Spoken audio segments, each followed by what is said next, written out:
This is an NBC News special report. Here's Natalie Morales.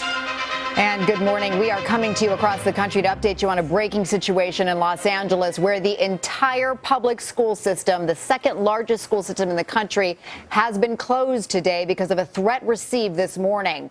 All 640,000 students were being sent home or were told to stay home. NBC's Miguel Almaguer joins us with the very latest. Miguel, what more can you tell us about this threat? Well, Natalie, the decision was abrupt, rare, and certainly unprecedented. It came just before 7 a.m.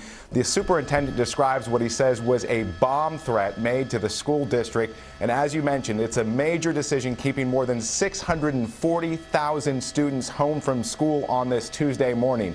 The superintendent said he didn't want to take any chances with any of the students. He made a decision a short time ago. Here's what he said moments ago. It was not to one school, two schools, or three schools. It was many schools, not specifically identified, but there were many schools. That's the reason I took the action that I did. Now, the superintendent says his decision will remain in effect until they are able to search every single building at all campuses. The LAUSD has more than 900 campuses. In addition to that, some 187 charter schools. Of course, this comes just nearly 2 weeks after the attacks in San Bernardino. Much of this community still remains on edge here. The superintendent not taking any chances, Natalie. All right, Miguel Almaguer, continue to follow that, and we'll keep updating with Miguel. Thank you. Let's turn now to NBC's justice correspondent Pete Williams in Washington, monitoring this as well. And Pete, what can you tell us more about the threat? I understand it was received through electronic messaging with perhaps email. That's something that likely could be easily traced.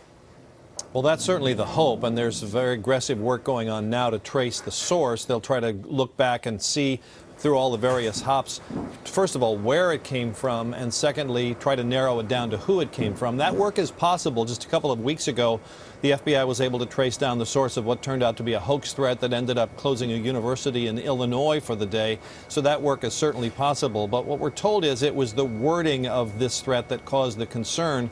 We don't want to go into too much detail about that because we want to discourage copycats, but it was the nature of what the violence would be, a bomb threat, perhaps other acts of violence connected with it, rather than specific schools targeted, that caused the concern, we're told.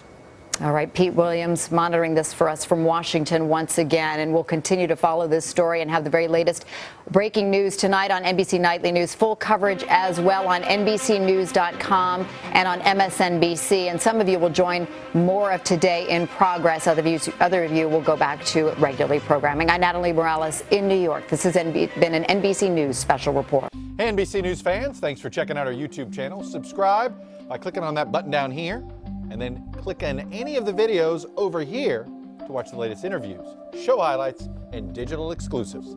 Thanks for watching.